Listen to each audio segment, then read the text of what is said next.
என்னுடைய பேர் ஏ ஜெயராமன். தமிழ்நாடு அளவிலான பான் புரோக்கர்ஸ் அசோசியேஷனுடைய சட்டக்குழு தலைவர்.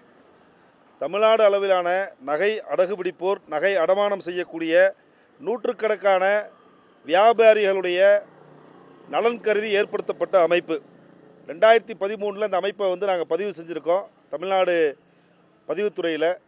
இந்த அமைப்பு தொடர்ந்து ஒரு 10 ஆண்டுகள் 11 ஆண்டுகளுக்கு மேலாக நல்லபடியாக இந்த அமைப்பை சார்ந்தவர்களுக்கும் பொதுவாக நகை அடகுபிடிப்போர், நகை அடமானம் செய்பவர்களுடைய நலன் கருதி ஆரம்பிக்கப்பட்ட ஒரு நலச்சங்கமாகும்.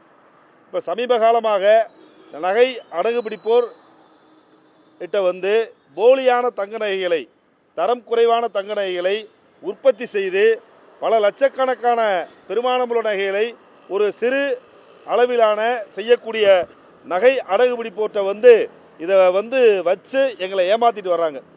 இதனால் பல லட்சங்கள், பல கோடிகள் எங்கள் தொழில் சார்ந்த உறுப்பினர்களுக்கு இழப்பு ஏற்படுது. தமிழ்நாடு காவல்துறை எவ்வளவோ சிறப்பாக வேலைகள் செஞ்சுட்டு வர்றாங்க. இப்பேற்பட்ட விஷயங்கள் இது சமீப காலமாக வெளிவரக்கூடியது. உங்களை மாதிரி ஊடகங்கள் மூலமாகவும் தினசரி செய்தித்தாள்கள் மூலமாகவும் வெளிவரக்கூடிய செய்திகளாத்தை ஒருங்கிணைத்து சங்கத்தின் நலன் கருதியும் தமிழ்நாட்டுடைய நலன் கருதியும் இப்பேற்பட்ட கையவர்களை அடையாளம் கண்டுபிடித்து அவர்கள் மீது உரிய சட்ட நடவடிக்கை எடுக்க வேண்டும் என்று தமிழ்நாடு காவல்துறை தலைவர்களிடத்தில் இப்போ புகார் மனு அளிச்சிருக்கோம். அந்த புகார் மனுடைய காப்பியை உங்கள் எல்லாத்துக்கும் சமர்ப்பிக்கிறோம். அதே சமயத்தில் நகையை கொடுங்க. அதே சமயத்தில் ஒரு சாம்பிளுக்காக ஒரு சில தங்க நகைகளை உங்கள் முன்னாடி நாங்கள் காமிக்கிறோம். வெளிப்பார்வைக்கு இந்த தங்க நகைகள் எல்லாமே உண்மையாக அசலாக தெரிந்தாலும் இதை உரசி பார்க்குறப்ப கண்டிப்பாக 916 தங்க நகையாக இருக்கும். உரசி பார்க்குறப்ப கண்டிப்பாக 916 தங்க நகை போல ஒரு தோற்றமளிக்கும். ஆனால் இந்த தங்க நகைகளை கட் பண்ணி பார்த்தா மட்டும்தான் இதனுடைய தரம் தெளிவாக தெரியும்.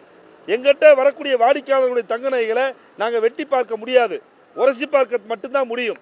அப்படி உரசி பார்த்து ஏமாந்த நகைகளை தான் இப்போ உங்கள்கிட்ட நாங்கள் கண்கூட காமிக்கிறோம். இப்பேற்பட்ட தங்க நகைகள் தொடர்ந்து தமிழ்நாடு முழுவதும் எங்களை மாதிரி இருக்கக்கூடிய தங்க நகை அடகுபிடிப்போர்ட்ட தொடர்ந்து வச்சுக்கிட்டு வர்றாங்க. இதை கண்டுபிடித்து அந்த கையோர்கள் மீது, சட்டவிரோத செயல்களில் ஈடுபடக்கூடியவர்கள் மீது உரிய நடவடிக்கை எடுக்க வேண்டும் என்று மாண்புமிகு டிஜிபி காவல்துறை தலைவர்களிடத்தில் புகார் மனு அளிக்கப்பட்டிருக்கு. 916ன்றதும் போலியா முத்திரை குத்தப்பட்டிருக்கு. போலியான முத்திரைகளும் முத்திரை குத்தப்பட்டிருக்கு. அந்த முத்திரைக்கும் அந்த செய்யப்பட்ட நிறுவனத்துக்கும் சம்பந்தம் இல்லை. உதாரணத்துக்கு BAS 916 போட்டிருக்குன்னா இந்த தங்க நகை வரக்கூடிய வாடிக்கையாளர் ஒரு அவசர நிலை கருதி தான் அடமானம் வைக்க வர்றான். அப்போ இந்த தங்க நகை யார்கிட்ட செய்யப்பட்டிருக்குன்றதை நம்ம ஃபோன் பண்ணி அந்த முத்திரை குத்துறதோட நம்ம கேட்க முடியாது. அதுக்கு உண்டான வசதி வாய்ப்புகளும் இல்லை.